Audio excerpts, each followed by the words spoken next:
50 বছর বয়স আপনার, এ 50 বছরের জীবনের সফলতা কি? 40 বছর বয়স আপনার, এ 40 বছরের জীবনের সফলতা কি?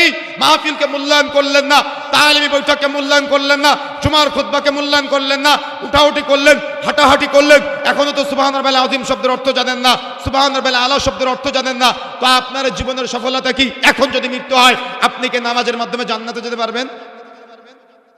অতিরিক্ত আমলে অতিরিক্ত নেকি, এ কথা ভুল। কি বলেন তো? অতিরিক্ত আমলে অতিরিক্ত নেকি, এ কথা ভুল। আমল যদি অল্প হয়, সে আমল যদি রাসূলের পদ্ধতিতে হয়, সেটা হবে উত্তম। কথা বুঝতে পেরেছেন? আপনার আমল অল্প হোক, আমল বেশি হওয়ার দরকার নাই, আমল অল্প হোক, কিন্তু আমলটা রাসূলের পদ্ধতিতে হোক, আপনি হবেন উত্তম, আপনি হবেন উম্মতে মুহাম্মাদের একজন একনিষ্ঠ সৈনিক। তাহলে আমলটা হতে হবে সুন্নাহ ভিত্তিক।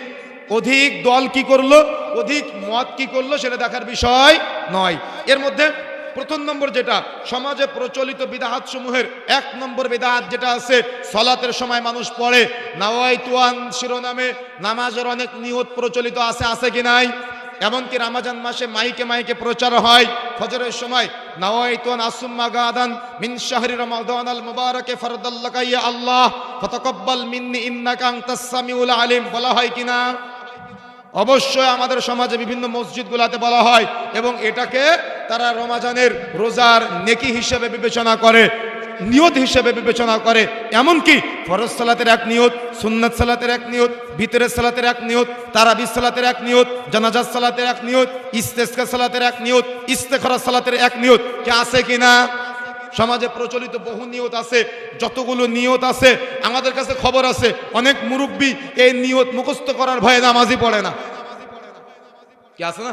দেখেন আছে। তার মানে অমুক সালাতের এক নিয়ত, তমুক সালাতের এক নিয়ত, অথচ পৃথিবীতে একমাত্র হজ্জের নিয়ত ব্যতীত অন্য কোনো ইবাদতের নিয়ত আল্লাহ রাসূল মুখে উচ্চারণ করে পড়েছেন, এরকম কোনো প্রমাণ কোরআন হাদিসে পাওয়া যায় না।